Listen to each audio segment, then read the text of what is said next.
Hello, everybody. I'm Emily Burns, and I am the program director with Sky Island Alliance. I am also one of the most passionate people about Sky Island FotoFauna, so I'm really excited to talk to you about this project today. I hope to be able to answer a lot of your questions that you may have about wildlife cameras or what Sky Island Alliance is actually doing with this FotoFauna program. To help me get to know you a little bit more and what you're interested in learning today, I'm going to launch a poll just to get to know you and your interests and where you are in your journey with wildlife cameras. So this first question is just, have you used a wildlife camera before? Looks like we've got somewhat of a mix. Okay. Great, thank you for everyone who's voted. Okay, so it's evenly split. Some of you have, and some of you haven't, 50-50. So that's really great. So some of you may know even more about wildlife cameras than I do, but I'll try to make this interesting for all of us. And often when we do our coffee breaks, we like to make those really formal. I want this to be a chance for us to interact, more like a workshop style. So if I'm talking about something and you have questions, please just go ahead and jump on in. And I'm gonna ask you one more question over the poll, and then I'll launch into my intro here. So let me find this. And the next thing I'd really love to know, just what you're most interested in learning. Is it how to use a wildlife camera, where to put one, how to identify the species that you record on the camera, or how to actually do the FotoFauna checklist?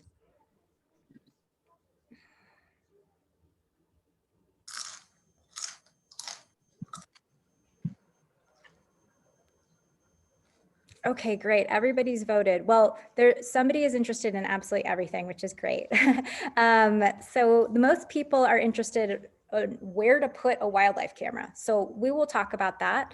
The next most of interest is how to complete the FotoFauna checklist online. I'll walk you through that. We'll do a live demo and I'll show you. I'll actually upload some data. And then people are interested in, how to use the camera. It seems like there's some interest also in how we identify species. So we can share where some of the resources are that you can find online to help with that and how we can support you while you're working on the FotoFauna project. So once again, welcome. A few more people have joined, and we are just so grateful for all of you being interested in wildlife in the Sky Island region. Really excited to share with you what we're working on. Wildlife conservation for our organization and many of our partners and agencies, it starts with understanding where wildlife are, which species are present in a place, and how that changes over time. And those are the kind of data that Sky Island Alliance have been collecting for years, and we've done that with the support of many donors. So thank you so much for those of you that are volunteering your time and resources to help us with this important wildlife monitoring work. Where I am today, I'm in Tucson, Arizona, on the east side of Tucson, and Tucson is also the office home base for Sky Island Alliance. We just want to acknowledge that this is the ancestral land of the Pascua Yaqui and also the Tohono O'odham. So wanted to acknowledge that. And also let you know that we have a lot of resources online about the project that we're going to be talking about. So if you have other questions, you're welcome to follow up with us. Check out our website, skyislandalliance.org. And with that, let's just jump right into it. All right.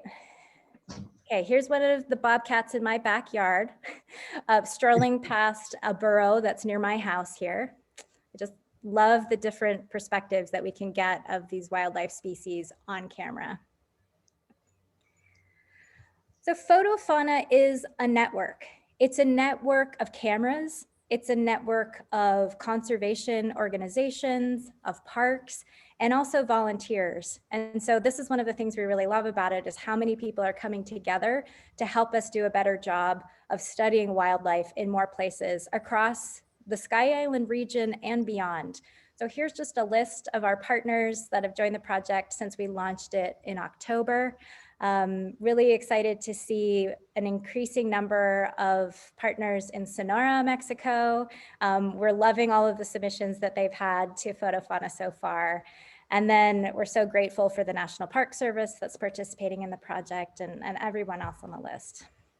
We're very open to adding more partners. So if you work with a nonprofit that has wildlife cameras or might be interested in this, they're very welcome to join, and we can give them more information about how to join as an organization. Okay, so here's a map of what the data looks like this week on the from FotoFauna. You can see where the distribution of these cameras are. And it's been really exciting, like I said, to see the more submissions coming in from Sonora. We have some cameras that are coming outside of what we traditionally think of as the Sky Island region, but we love that because the species on our checklist, while some of them are very localized to the heart of the Sky Island region and are endemic, others are wide-ranging species, and they actually occur over a much larger geography through Mexico into Central America and then northwards throughout the US. So we love having cameras both in and outside of our region. As of this week, we've had more than 400 checklists be submitted and more than 100 different camera locations as well. So we're just in the first few months of this project, but it seems like there's a lot of interest, and all of these data are going to be so helpful for us as we're working on wildlife conservation throughout the region.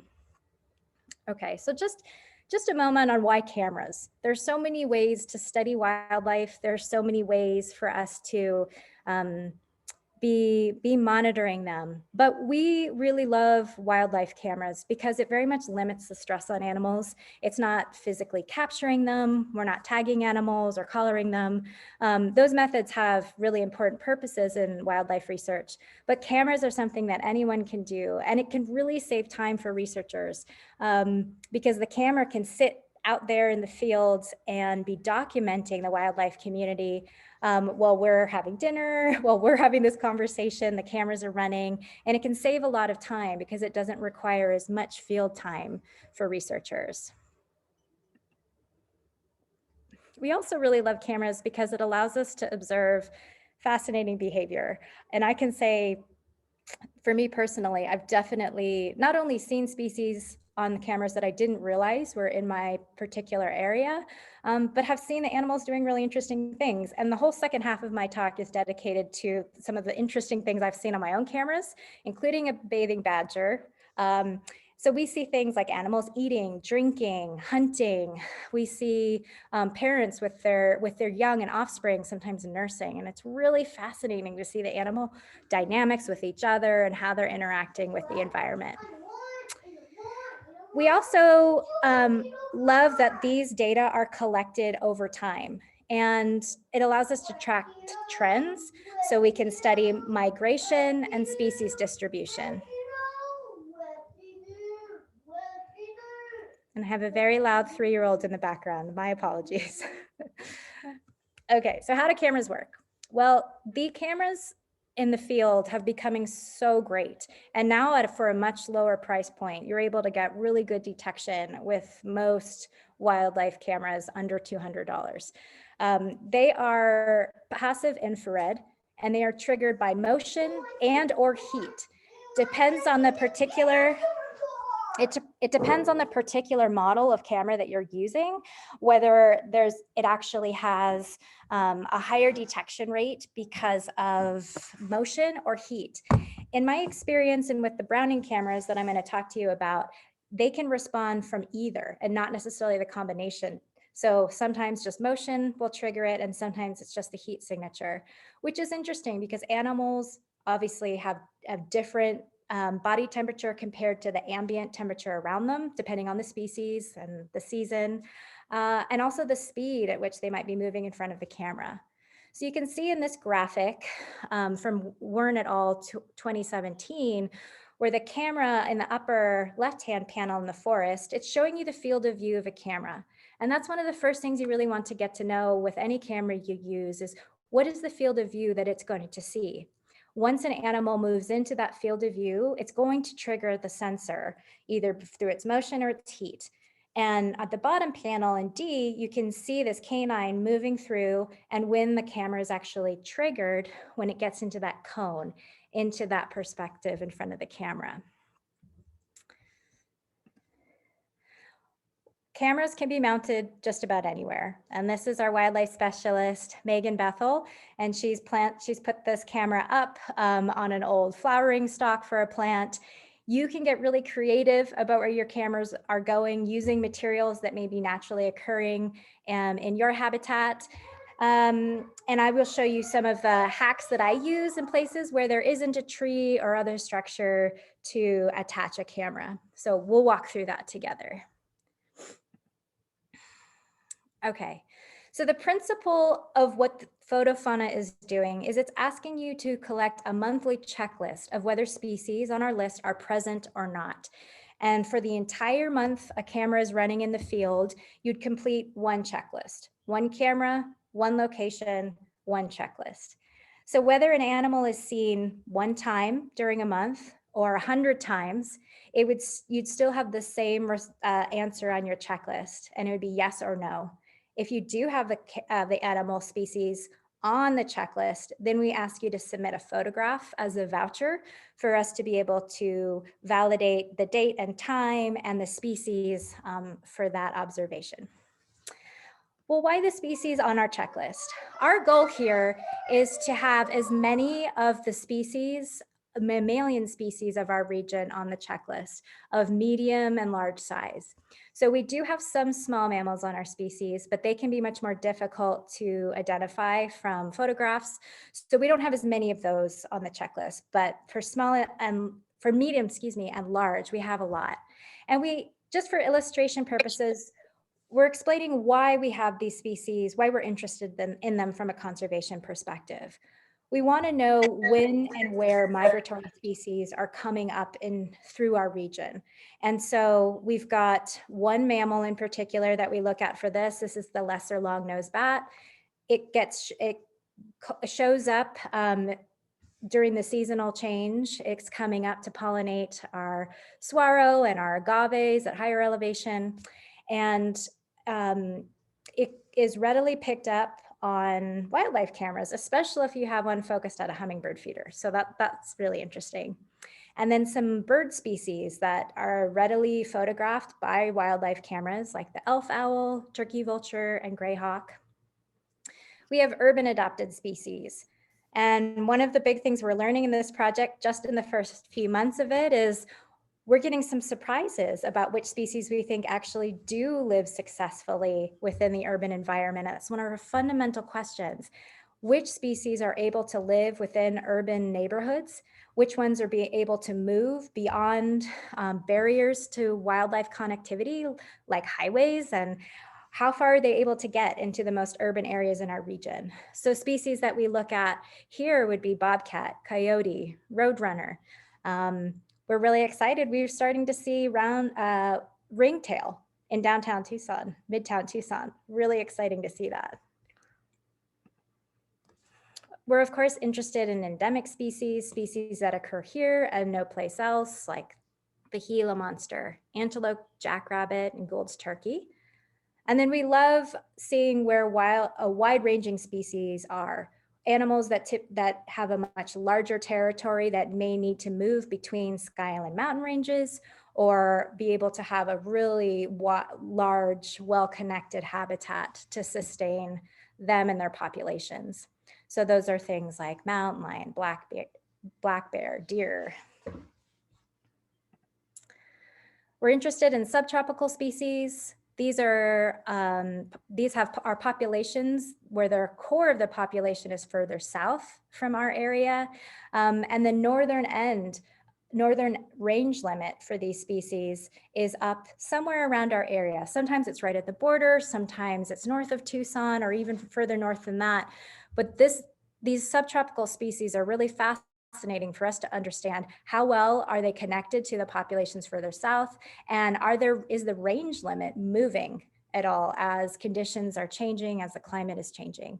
So white-nosed coati, javelina, The North Mexican Virginia opossum, it's a subspecies of the Virginia opossum.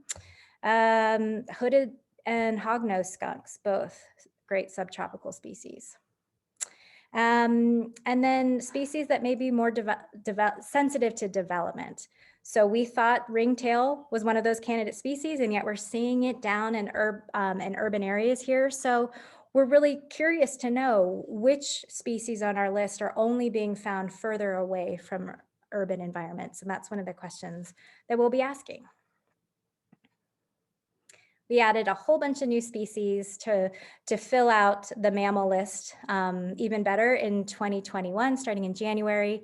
So we have a number of squirrel species, beaver, weasel, bighorn sheep. And so you'll definitely want to check out the full list and be on the lookout for all of these species. Okay, so just to share a little bit of data about what we're seeing so far. With each of our checklists, we're able to look at the whole set of cameras that are reporting in and see how many camera locations actually have a species present at any given time. So for coyote, this is one of the most common species around the region. It's present 68% of all the checklists that have been submitted so far. Probably not a big surprise to you, coyote are really common. In contrast, gray fox has been present in 27% of the checklists submitted. Mountain lion, 12, which I still think is a pretty staggering number. How many locations have had mountain lion? Javelina, more than half at 52%. And Gambel's quail, present 30% of the time. Okay, and roadrunner 30% of the time. Gold's turkey 2%, so not very common. And then we do allow submissions from all kinds of birds, and we have fields in the checklist where you can submit any species. I'm going to let you take a pause for any questions that you might have, and I'll be back in just a moment.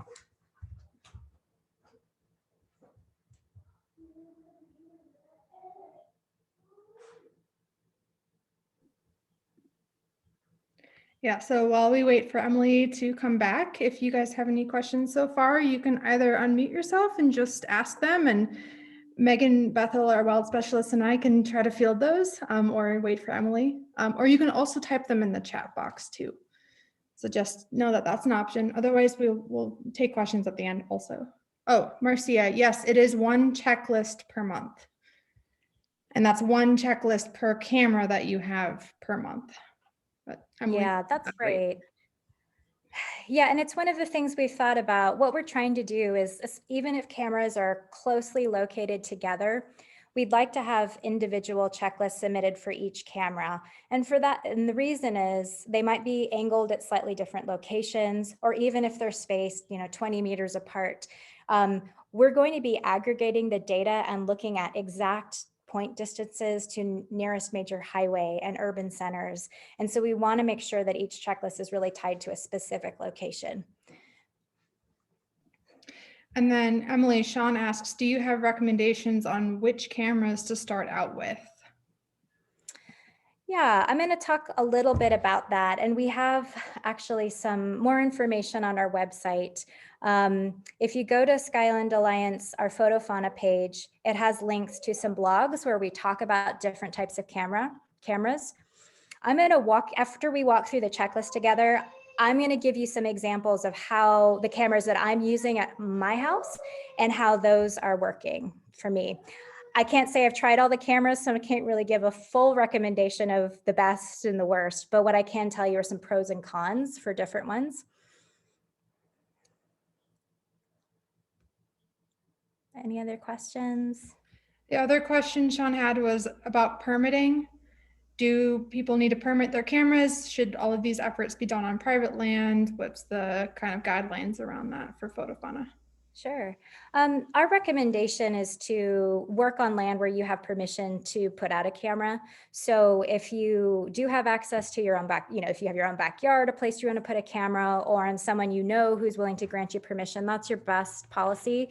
Most of the land management agencies I've worked with do require some sort of an official research permit to deploy a camera. And so I would recommend checking. You can write to me specifically, and I can help you figure out what agency, if you wanted to put one someplace else. But all of our cameras for Sky Island Alliance are under permit with a specific land management agency managing the land. Great. That's it for questions for now. Okay. Okay, terrific. So maybe if you could just pop in the chat, if you haven't, on it, just the link to the FotoFauna page. And I recommend starting there. You're going to be able to sign up for a monthly FotoFauna newsletter. And that's a great way for you to connect in with a network of other contributors to the project. We'll send out a reminder when it's time at the beginning of a month to report on the last month and fill out your checklist. And we'll be highlighting different partners and data from the project as we move through it. So please sign up for that. And it'll walk you through a lot of the details that I'm going over with you today. And it's a good resource. We've got a lot of frequently asked questions on there. So check that out when you have a moment. Okay, so the basics. I'm just going to go through the basics, then we'll go through the checklist together, and then I'll share some more tips and tricks that I've learned from my home cameras to make it fun and successful to set up cameras. But basically cameras, you have you've got a huge variety of cameras to choose from, and it certainly can be overwhelming, but in two broad categories. One being cameras that are directly plugged in to a power source, and that may be Wi-Fi enabled. Those allow cameras to have less maintenance. You can check in with your camera remotely. In the upper left-hand corner, that's one of my cameras. It's a Google Nest. It's not designed for wildlife. It's designed for home security, basically. So it has some advantages in that I love waking up in the morning and the first thing I do is check and see what's come past my house during the night, which is a lot of fun. But the quality of the photos aren't as good, and you have to pay to have the storage of the feed, the video feed. And it also has a really wide angle perspective. So those are some of the drawbacks from it. The other kind is a more self-contained wildlife camera that's designed specifically to detect wildlife. There's a few shown here in the middle here. And these can be really fantastic. Some are less expensive, under $100. Those may not perform as well at night. And the one here in the bottom here, that one is the Browning Strike Force, and that's what we use for all of our research. And it takes AA batteries, and it needs a memory card like you would have in any kind of a camera. You might also want to think about hardware to secure your camera if you're concerned about camera theft, depending on how visible your camera might be to people passing by. We call them a bear box, but a metal box that can contain your camera. You can actually lock that with a bike lock or a heavy duty chain. And that can be a deterrent from potential theft. It also can help protect the camera a little bit from the elements and from curious or destructive wildlife that might bug your camera while it's out. So once you figure out your cameras, which camera is right for you, then you have to figure out where to place it. And I'll go into more these examples at the end of my talk when I talk about my home cameras. But basically, you're looking for a place where you think animals are likely to be active. It could be a wash. It could be a place where animals come and to drink and find water. It could be a place like a burrow where there are clearly animals have shelter there, some kind of shelter, a nest, a burrow. Those are really interesting places to watch. Or something like a hummingbird feeder where animals are coming to drink. One of the resources that I recommend to you is going to trailcampro.com. We're not on their payroll, but they have provided us with really good customer service, and they will help you find the right camera that meets your needs and your budget. I think one of the things to think about is how much do you want to spend? How willing are you to go and visit your camera and do the maintenance necessary, like swapping out the batteries and changing the memory cards? If that feels like it's going to be difficult for you, or you're going to have your camera at a vacation house or something where you don't visit very frequently, but you have Wi-Fi access, you might want to consider something more like a plugged in security camera, because that gives you the benefit of being able to see the stream even if you're really far away. Okay, collecting photo data. This is always really important.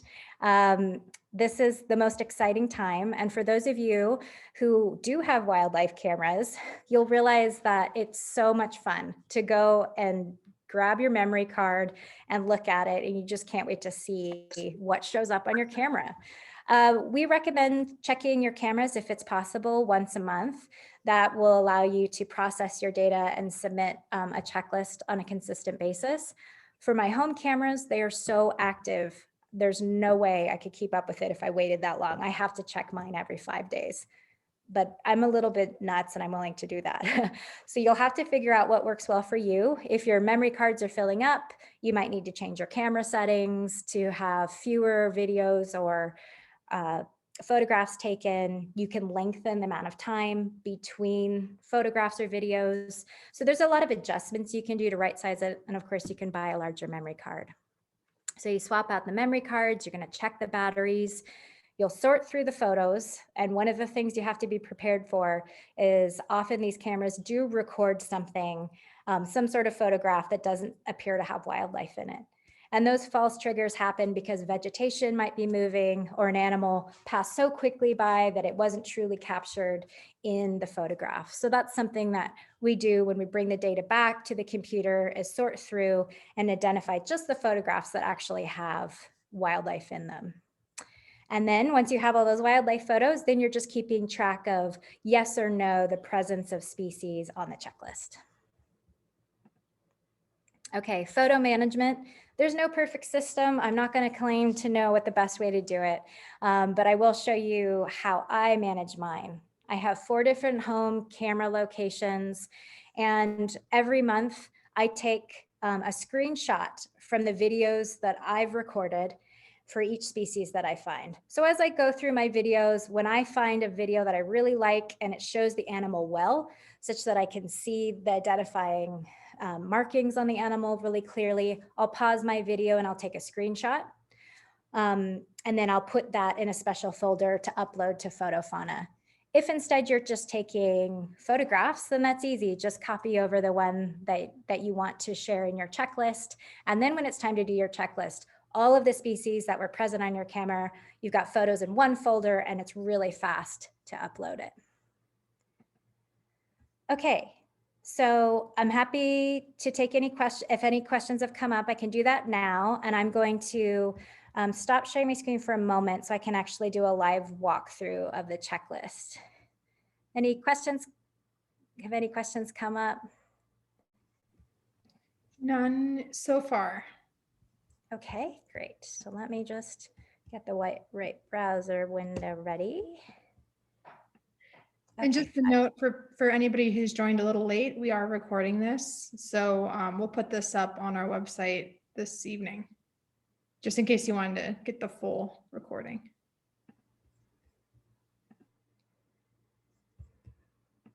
Okay, so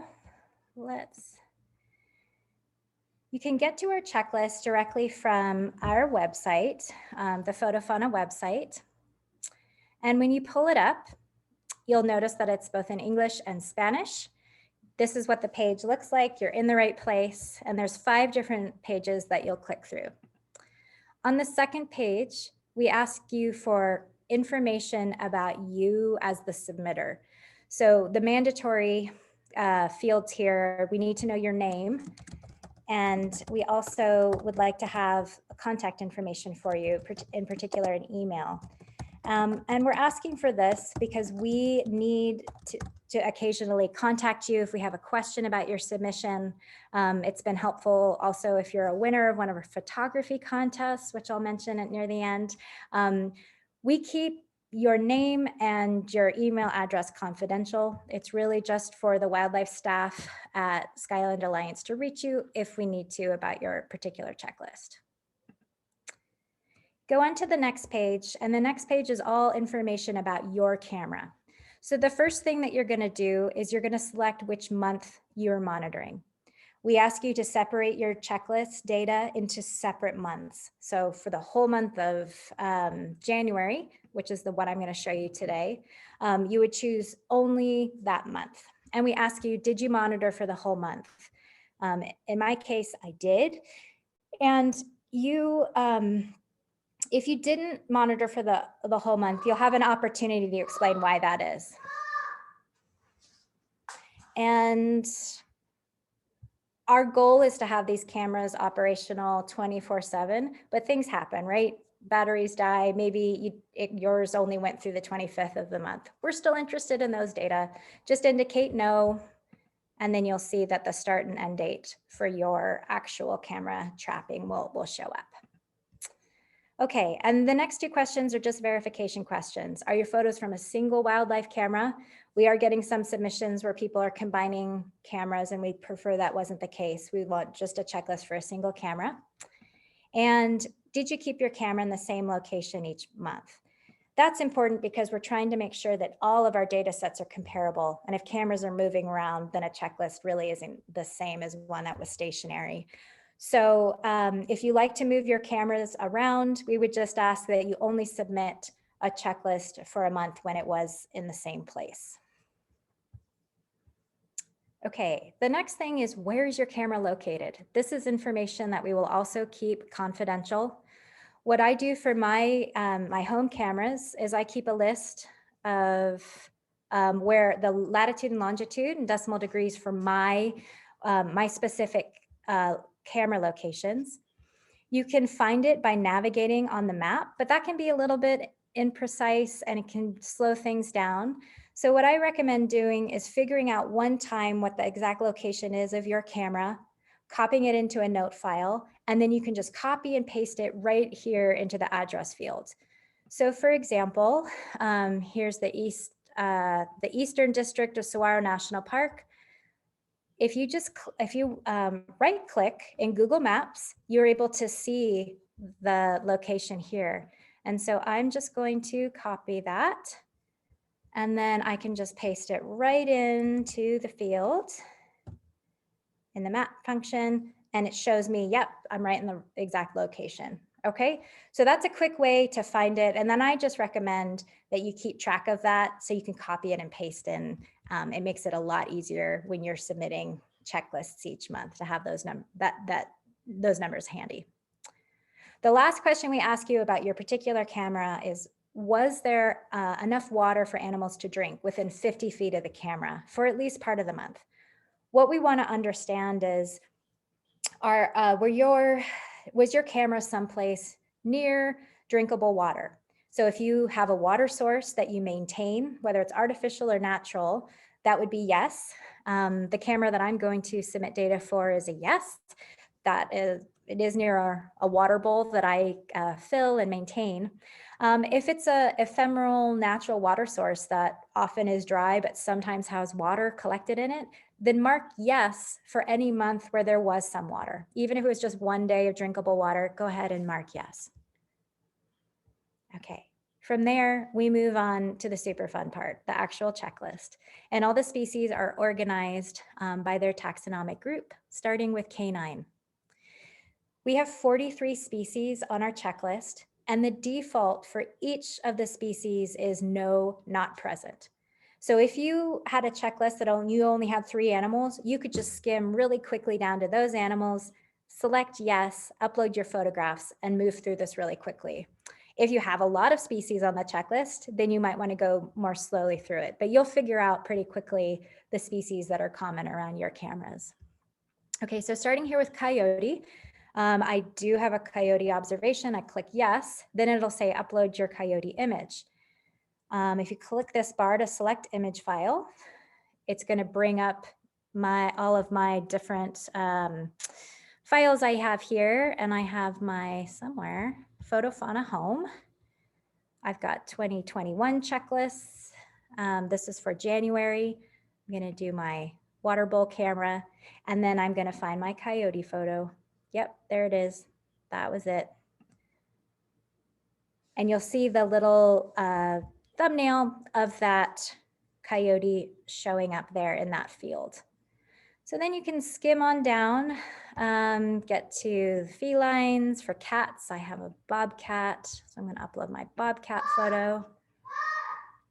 Oh, no, I didn't in January. I didn't have a bobcat, never mind. So no problem. If you thought you did it and you go back to your folder and you didn't, that's no problem. You just go back to no, the photo field will go away.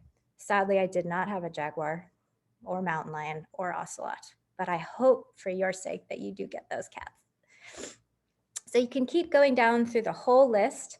One of the things that you'll notice in rodents in particular is that we list a series of squirrels and medium-sized rodents like beaver and porcupine.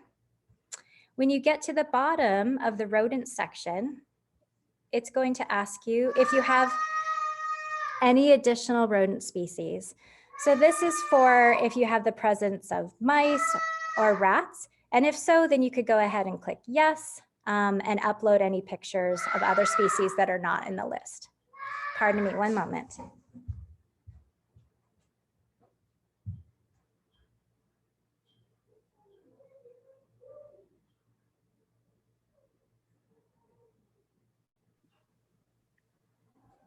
So if you have any particular questions about the checklist, feel free to ask them while we're going through.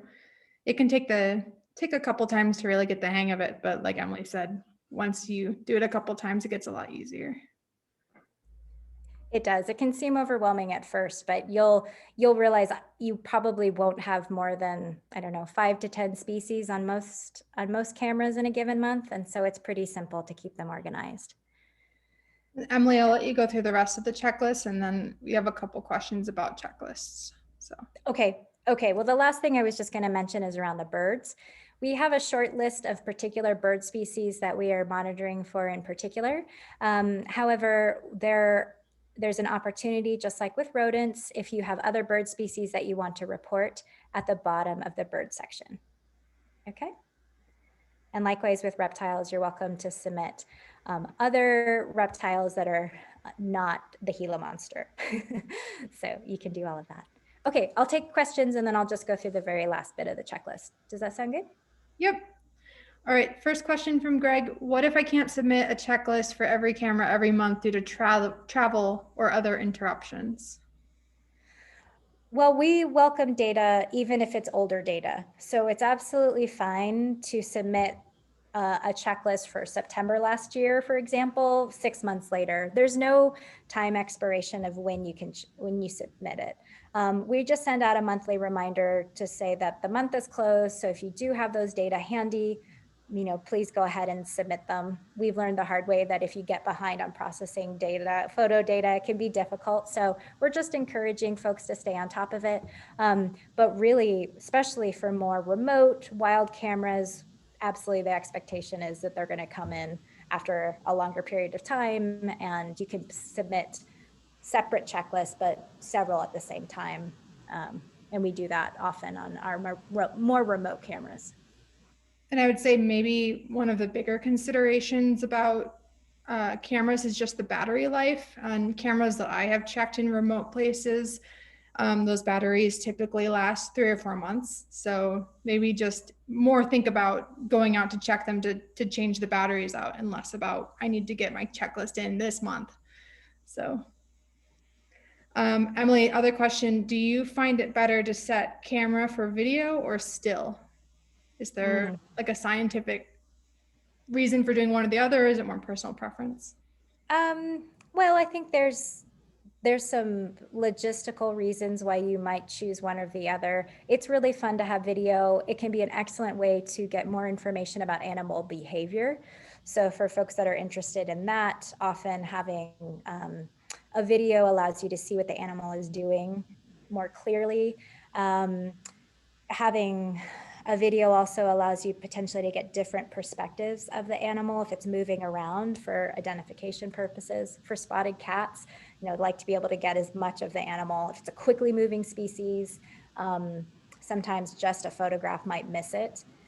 Photographs are great for saving space on a memory card. So often for really more remote cameras where you're not going to be able to visit them as often, you will be able to have more observations if you only take photographs. So just that's sort of the trade-off. More interesting information maybe with videos. However, you're going to go through your battery life sooner, especially if they're nocturnal videos, and they just take up more memory space. And they can take longer to go through because you have to watch all of them, which can be super fun, but it depends how much time you have. Great. That's all the questions we have for now. So. Okay, great. So then the last part of the checklist is just, were there any other species that you wanted to share with us that you didn't see in the checklist or find a place for? You're always welcome to share other information. We're also really interested to know whether you're comfortable with us using any of your images in FotoFauna communications, meaning making them publicly available. We won't reveal the location of the camera, and if you grant us permission, we would just give any photo credit to what you would like. So for me, happy to give photo credit, give permission, and then I just use my Instagram handle, Tucson Emily. And then if we ever do use your photograph, we would credit you with however you would like your name. You can share any information like, yes, you can use most of it, but please don't do X. And it's very important to us that we take your wishes with photographs really seriously. If you do click yes, and this is our incentive, is we are doing photo contests, and I'll give a little bit more information of our upcoming one soon. So if you click yes, you'll be automatically entered into our photo competitions. After that, all you do is click submit, and this is really important. It can take a little while for your checklist to get uploaded. We're not responsible for that. It's going through survey123@arcgis.com. The larger the photos you have, the busier it is and less internet bandwidth, the more problems you might have. So be patient. If it really gets hung up, you might need to just try again. If you're having any super technical difficulties, feel free to reach out to me or Megan Bethel, and her email list is listed here as well. Emily, I have a couple questions from Facebook that I missed related to some of this. Hugh asks, if we see target species not captured on camera, but seen in the immediate vicinity, do you want the observation? Really great question. Yeah, that's come up a lot. We absolutely love observations like that, but we would ask you to channel them through iNaturalist. iNaturalist is a great platform for positive observations that might be from a photograph or even just something you hear, a bird you hear, an animal you hear. You can create those observations through iNaturalist.org. And those are good because they're for single observations. Our checklist is really reserved for cameras that are operating the same location for an entire month, because not only does this project identify, yes, the species was present, but it's helping us understand where animals are not being observed. And we can say that definitively if the camera was running for a month. Great. And then you mentioned slow internet, and the question was, if you have a really slow internet, does that make doing a checklist difficult? And do you have any tips for slow internet users? Yeah, slow internet is sort of the bane of all of our existence, right? Especially when so much of us are at home right now because of the pandemic.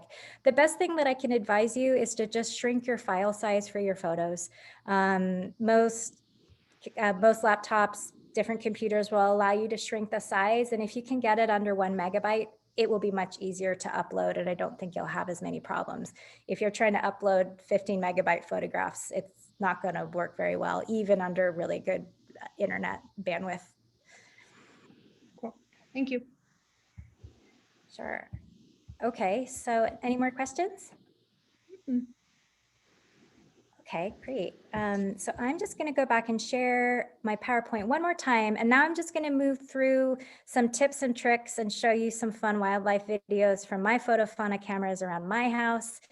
And again, happy to take any questions that you have. Feel free to interrupt me. Okay, so some caveats before I show you my amazing bathing badger. I live on the east side of Tucson, so the species that I'm picking up are unique to my part of the Sky Island region. I use both the Google Nest, Browning Strike Force HD Pro, and a Nabasc camera, which is a much older model. As I already mentioned, I buy from Trail Cam Pro.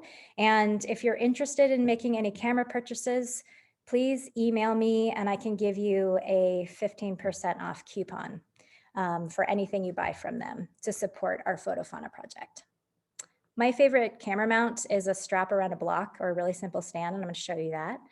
I record videos and then I do screen captures to get images where I like the position of the animal and it's really clear.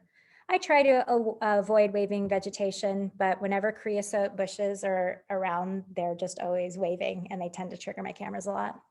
So that's part of the art of trying to get to know your particular patch of the desert or the mountains where you want to do your photography. And don't be fooled. I'm going to show you some great videos, but really mostly I photograph mourning doves. And then the last thing on here is I've learned that it's a great benefit to use lithium batteries. You always want to follow the manufacturer's recommendations for your camera. So each camera could be different. But for those that just take AA batteries, there's a big difference between the performance of alkaline and lithium. And this graph demonstrates it. A lithium battery is going to hold its charge for a lot longer. And you'll keep checking your camera and it'll say 100% battery life, and then it'll die, which is unfortunate. But the good thing about lithium is it has strong battery power while it still has charge, and it will work at cold temperatures. So if you find that your camera is not able to actually take images at night, it's either all black or the video is a second long and it should be 10 or it's all white, it might be because you're having a battery problem. And that's what I learned. So I switched from alkaline to lithium and I really recommend it. Alkaline is a little bit, it doesn't perform as well under hot temperatures as well. And the one advantage of it is it does let you know when its battery life is declining a little bit more clearly. So at least it warns you when it's on its way out. Okay, so I'm going to show you, and I'm going to try to move through this as quickly as I can just to show some different setups. Here's a block of old redwood that I brought with me from California. I've screwed in the Google Nest camera, which is the white one here. And then I have a Browning camera strapped next to it because I'm trying to compare these cameras and what they detect and their performance. So mostly I wouldn't recommend putting cameras right next to each other because at night in particular, the infrared will reflect and it might influence the photo or video quality of the other camera. Here's what these cameras are pointed at. It's a water bowl right outside of my house here. And it's really only 4 feet away from an 18-inch water bowl. Here's what it looks like. And this is the really wide angle view from a Google Nest camera. So it's designed to be a home security camera. They're trying to give you the widest field of view possible. So it makes the javelina look nice and tall and skinny. What I like about it is that sometimes I can see the approach or the exit of an animal from the water bowl, which is really different from the more zoomed in look that you get.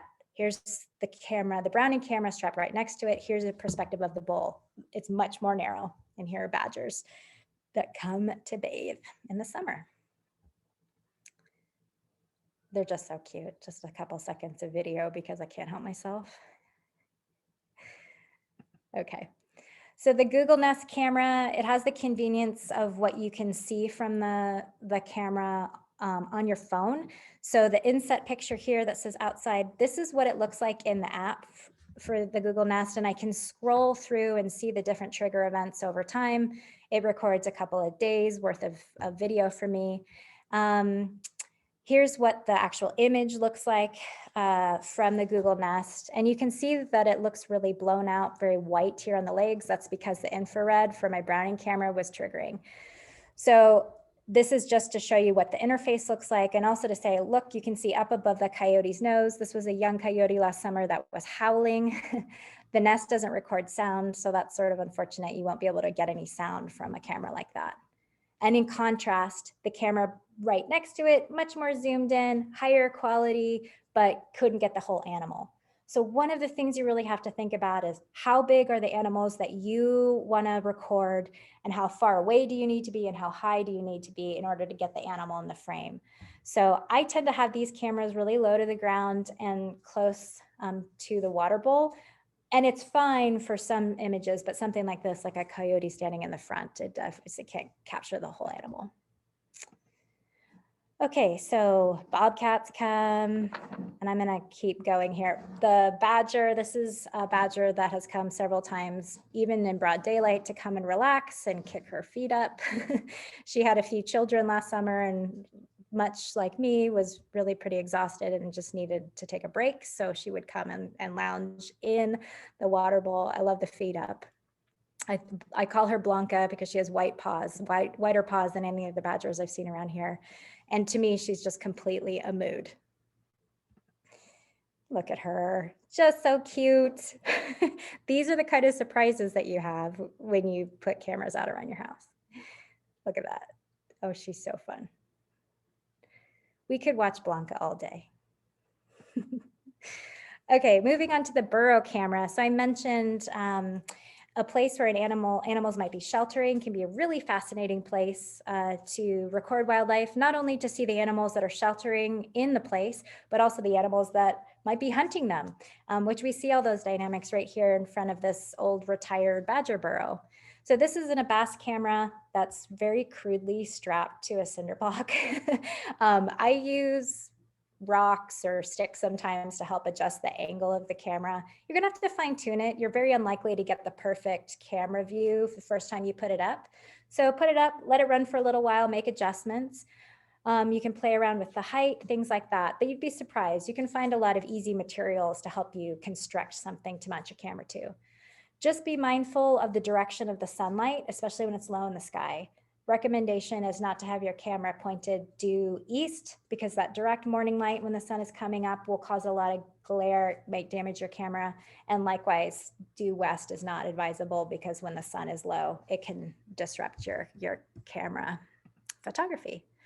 So being super low down, especially here in the Sonoran Desert with a low camera, you see the most amazing things. Here's round-tailed squirrels, a bunch of young ones following their mother past the burrow. This is hilarious. I get a lot of cottontails. Let's see, it's not running. Oh, well, the video is not showing for some reason, but it's a cottontail that was taking a lovely little dirt bath. Interesting species show up very occasionally. This was a rock squirrel. I've only seen them maybe twice over the last year around my house. So this animal was just moving through, but I got it on camera.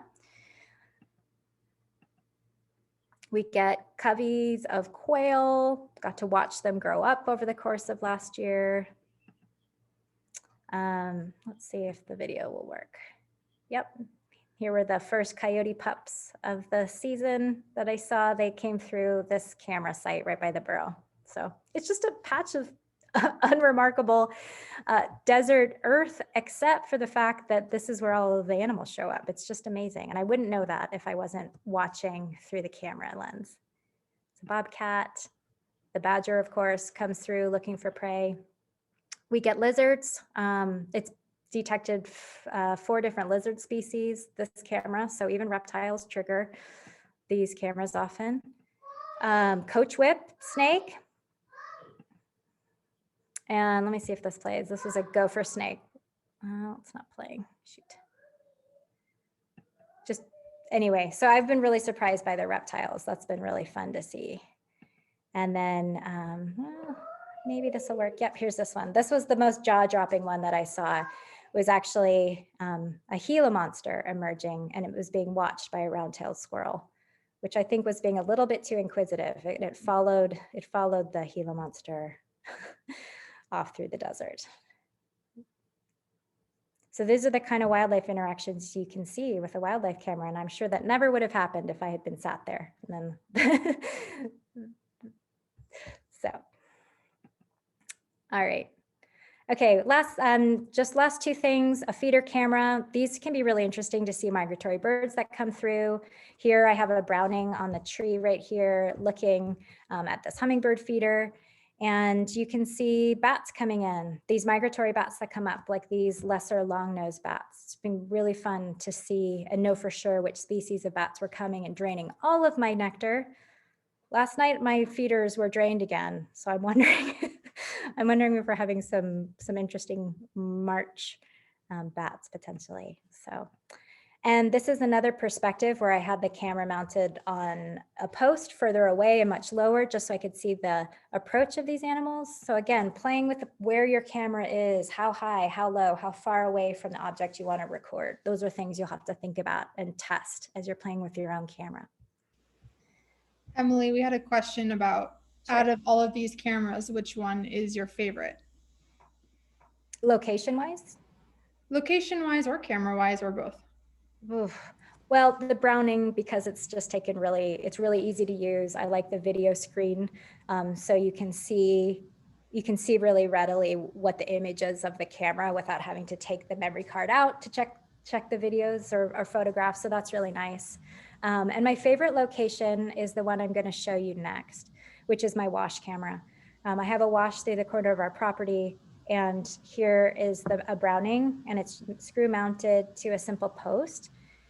And this has just been so fun to see the constant parade of wildlife. It's not near any water, so these are animals just on the move through the Sonoran Desert. And so I have just so much fun watching the animals, and I make a weekly digest. I'm behind on my last week, but of all the animals coming through. So I just get packs of coyote coming through, the squirrels, quail, cottontail.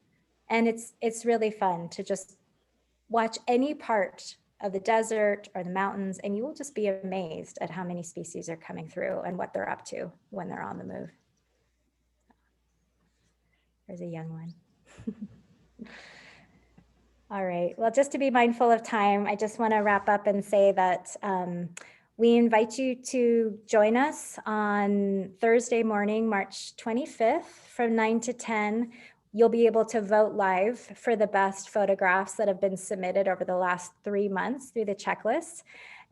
We just did the semifinal judging round, and then our FotoFauna partners will pick 3 finalist photos for a whole bunch of categories, including best dressed, wild for water, cutest coati. Yes, we have a great coati set.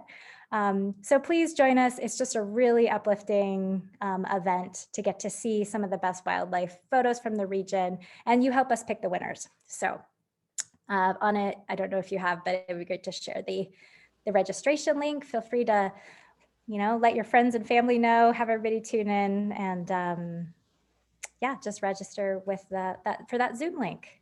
Yes, I've put the registration link for that in the chat, and I also earlier dropped links to a few different blogs that we've written about how to find the right camera, where to mount it. You can find all of that through our main FotoFauna page, but also in the chat too. Fantastic.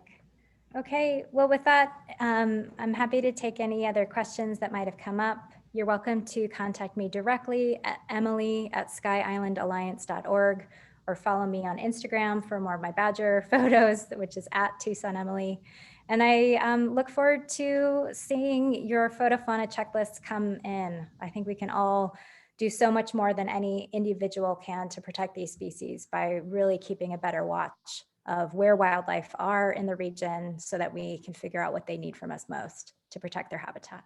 So, thanks.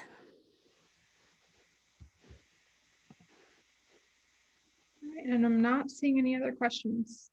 So.